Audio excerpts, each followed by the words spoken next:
Hello and welcome. I'm your host Prashant, founder of Premier League Museum.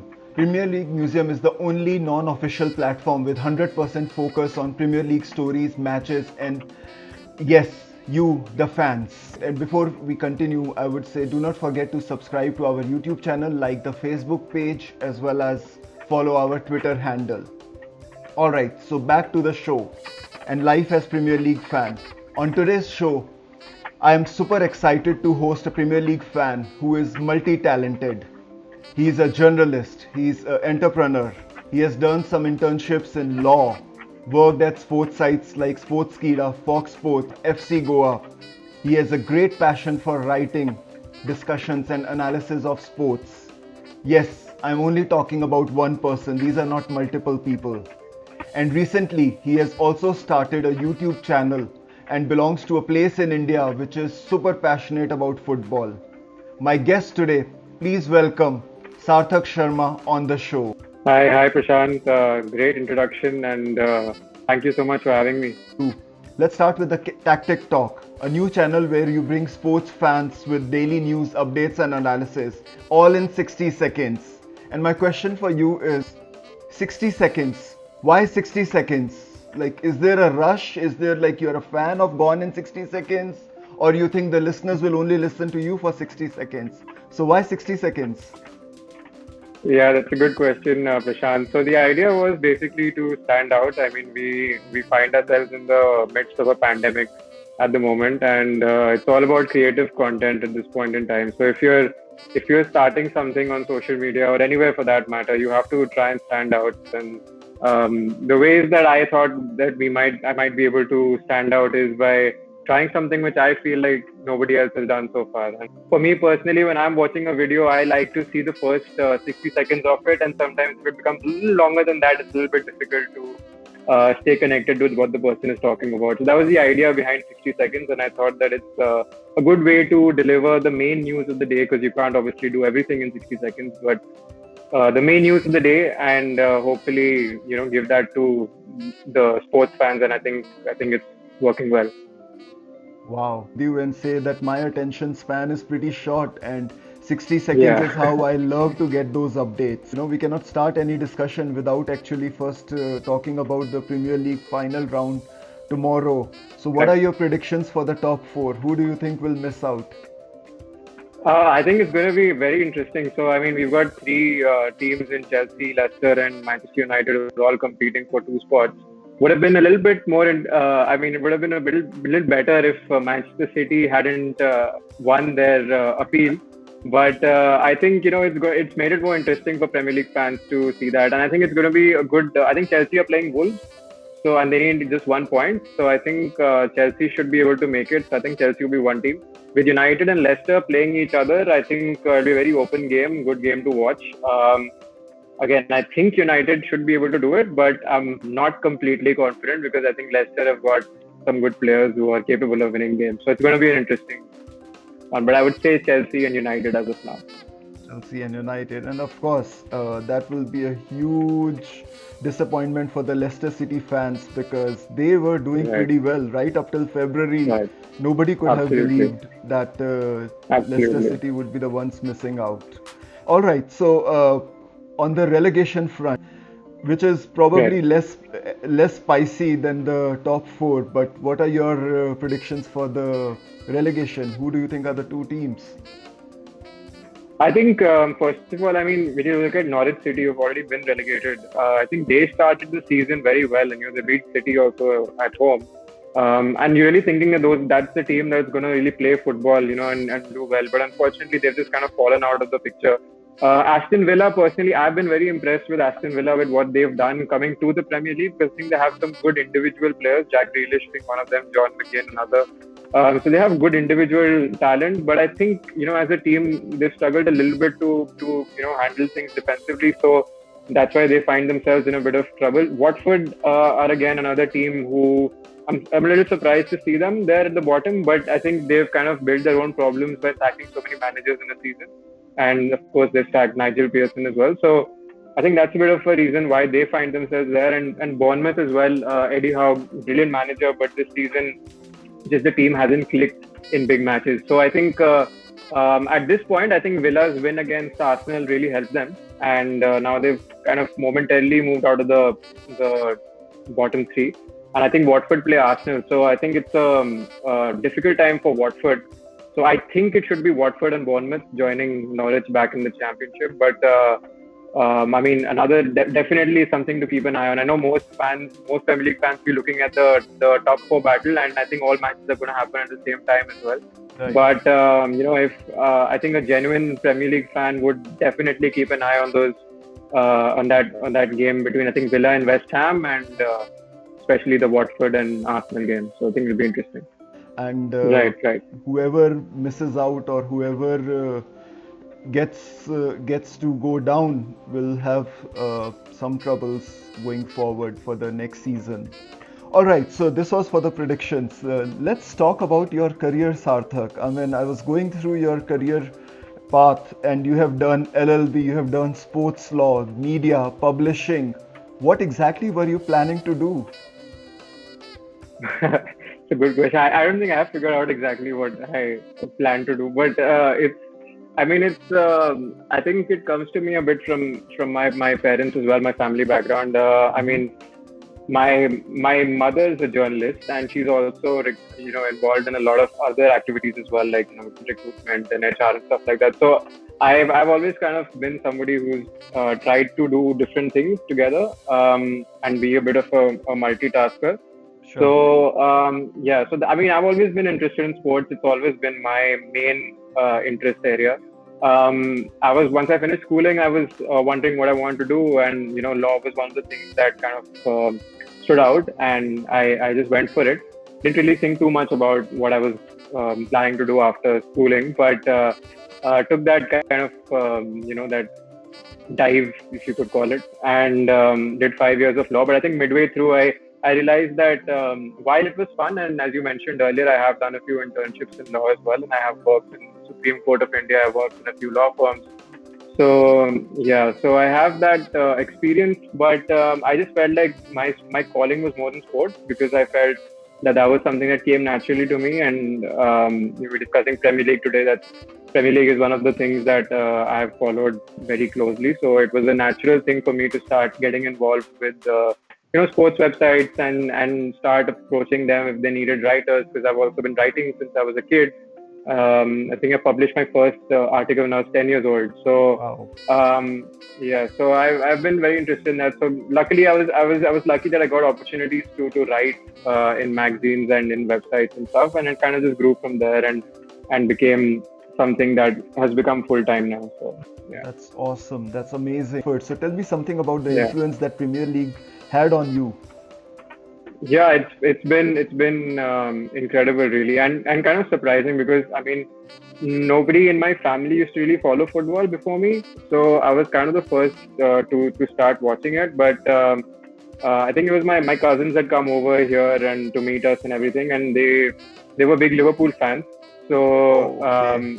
yeah, they were huge Liverpool fans, and that was like, I mean, seeing them with their t-shirts and everything. So it was like, okay, so there's football, which is a bit of football something interesting. So once I started watching it, I didn't fancy Liverpool for some reason, but I did fancy the other red team, which was Manchester United. So just happened to be a team which was doing well at the time. I think 2003 was when I saw my first football game with United, 2003 or so, and then it just gradually grew from there. And I think the Premier League was a huge influence on me, because I would stay up for matches. Of course, being in India, we generally get the telecast a little bit late at night. So those late night games, with school the next day, and mom's not allowing you to watch them, but you still sneakily head out of your room and switch on the TV, and with like zero volume, and I used to not even switch on the fan, because I was like, she shouldn't hear anything with the fan as well. So I did all those things when I was a kid, and just to watch Manchester United matches or some big game that was on, and that was great. It was something that was fantastic. You mentioned the Old Trafford thing that happened much later on. That was, I think, 2009, but I was still a kid at that time. So yeah, Premier League huge influence since I was a child. Well, those were the good days when Premier League was defined by Manchester United. And how much does it disappoint you now as a Manchester United fan? Yeah, I mean, it's been difficult, I have to say. I mean, I remember when Sir Alex Ferguson had his final speech at Old Trafford, 2013 after the Swansea game, and I just remember watching that on TV and crying because it was something that you never thought would happen because you were when you're growing up and you've seen this man and you think he's never aging because he every year he's back, and 26 years at Manchester United is a huge achievement. And there was always, and though you were hoping that it wouldn't happen, there was kind of this fear that once he leaves, things will fall apart a little bit. And of course, nobody needs to say anything. We know it has fallen apart for the last 7 years or so. But it's good to see now that Ole Gunnar Solskjaer has come in. He's brought some of that identity back to United, and they're gradually, slowly getting back to where they should be. And hopefully we'll be back on top soon. So I want to go back to your years as an intern, right? You mentioned that you did a lot of freelance writing as well as Yeah. internships. And what would you advise the Premier League fans who are aspiring to be writers, journalists, and they get a lot of opportunities as interns as well as freelance writers? What kind of Yeah. lessons and lessons you learned as well as experiences that you would like to share of those internship and freelance writing years? Right. So I would just suggest that start early. It's always helpful to start early because when I was a kid and I was a huge fan of football, but there was no means to kind of get involved with it because at that time there was no social media, and there was like it wasn't as big as it is today, and websites were not as big as they are today. So there were very few avenues to kind of approach and start getting involved with it if you wanted to pursue sports. Now, however, when you look at it, there are multiple avenues, and earlier, it was like either you become a doctor or you become an engineer in India, or you become a lawyer. That's true. So yeah, so there were very few avenues, and to creatively find yourself and find your path is not an easy thing to do. So I think now with everything really open and so accessible, everything is out there, so accessible. It's very easy to start early, but you have to take a few steps into that direction. Like for me, I started off really writing digitally only around say 2014 or Sure. so.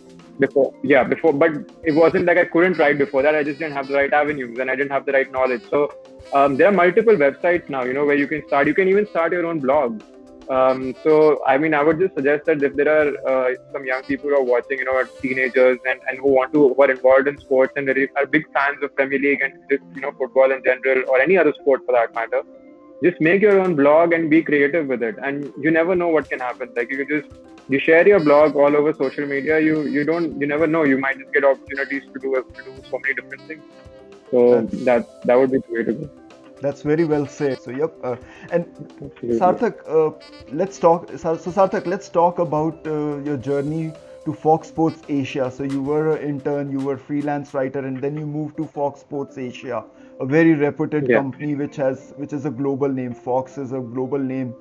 What difference Yeah. did you see, and was there any interaction you had on Premier League as well over there? Yeah, I mean, Fox came to me again because of the fact that I was involved heavily with multiple websites, and I was working with a few people who then got involved with Fox. So it was just an opportunity which came, and I was in college at that time. Actually, I was in fifth year of my law school.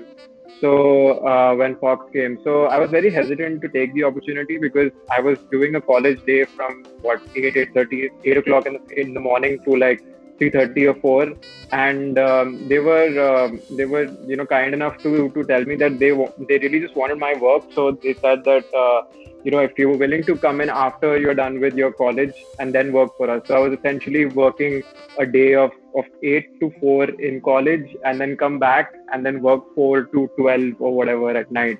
Wow. So with Fox, so I was working from home, of course, because it was not possible for me to move. But yeah, I mean, Fox had set up in Singapore, but we were all working remotely from India.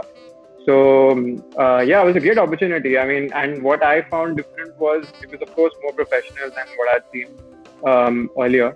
And just there was a big scrutiny about things that you would do. Like you had a free hand in terms of the content you wanted to pick, but it was non-stop. It was rapid. Like there was no moment to really sit and think about what you're doing. It was like you're one of those reporters um, who is constantly finding news and then posting it and then immediately moving on to the next story. So that's how it was.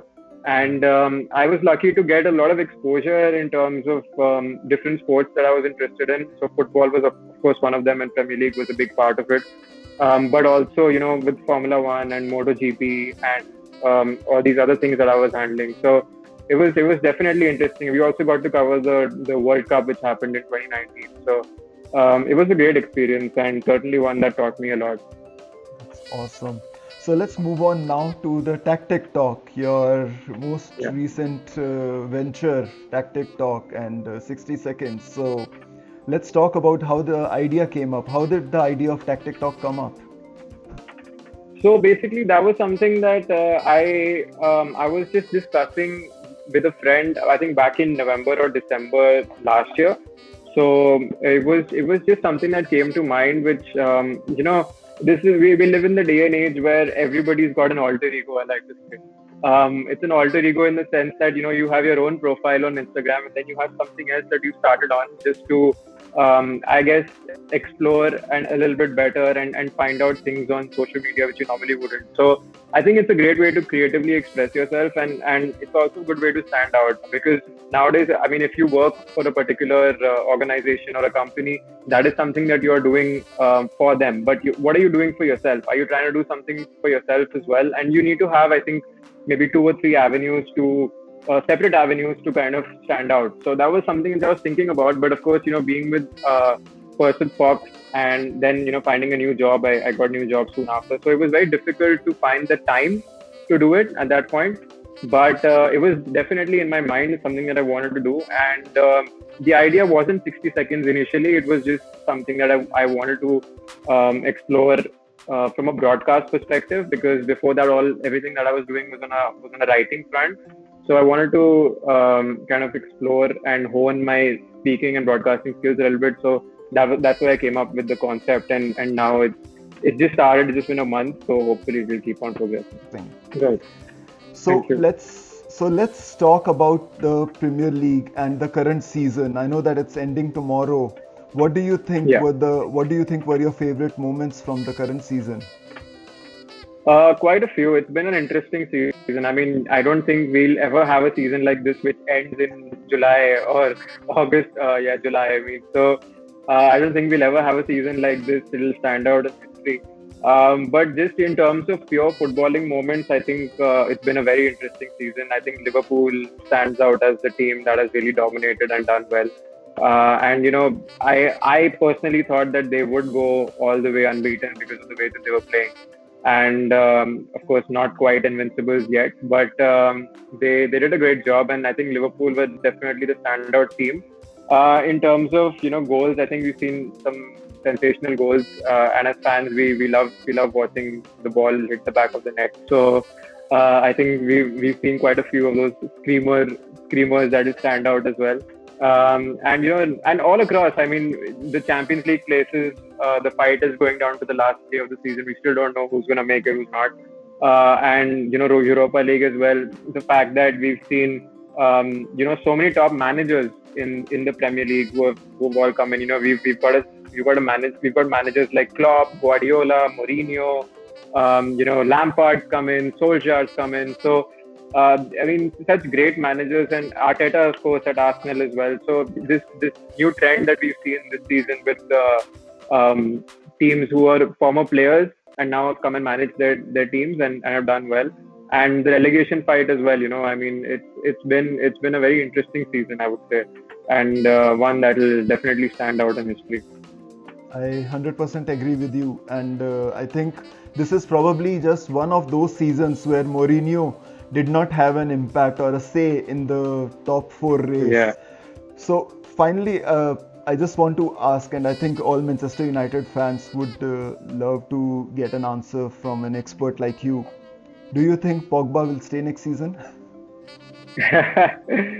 That age-old question, isn't it? But yeah, I think he will. I think he's the kind of player who likes to be, told that he's the best. I mean, we all know that he is the best. In terms of pure footballing quality, he's very good. I wouldn't say the best, but he is very good. It's just that sometimes off-field stuff and social media and whatnot can become a little bit much. And I think it's really helped Pogba that Bruno Fernandes has come into the team, and there are different players to take that pressure off of Pogba because he thrives when he's in an environment where he's a bit protected and he can play his game. So and now he started to get that. I think before Fernandes came, it was always about midfield is about Pogba and. True. Can he do everything? He's got to be the one to attack. He's got to be the one to defend. He's got to be the one to create. So everything is about Pogba, and the scrutiny also on him is, of course, unbelievable. I think the media has really troubled him a lot in that way, and I think it's very wrong because he's a player who wasn't, allowed to flourish. But definitely, I think he will stay because I don't think he ever had a problem with being at Manchester United. I think it was just more of a thing where he didn't feel respected at times, and I think now that he's respected, he's been allowed to find his place in the team in a more relaxed way. I think he'll express himself even better next season. I tend to agree with you on that, and I think gone are the days when probably Real Madrid or Zinedine Zidane would be interested in getting him to Real Madrid. Yeah. And also, I think it's also the fact that even if they do want him, it's the pandemic has changed everything financially, and United are not gonna settle for less money for someone like Pogba because he's pretty much the talisman of the club. So I think that also makes a big difference. People, clubs may not want to spend that much money, and United would, I think, be able to keep him as a result. Good luck for that to you as a Manchester United fan, as well as to the club overall, Manchester United. Thank you so much, Sarthak, for your time. It was a great pleasure to talking to you, and we hope the best for your journey ahead, especially your new channel, Tactic Talk. And fans, thank you so much for joining us. Please tell us how did you like this podcast. And if you want to connect with us, please like our Facebook page, Premier League Museum, or follow us on our Twitter handle, PL Museum, as well as subscribe to our YouTube channel, Premier League Museum. Thank you and have a good one.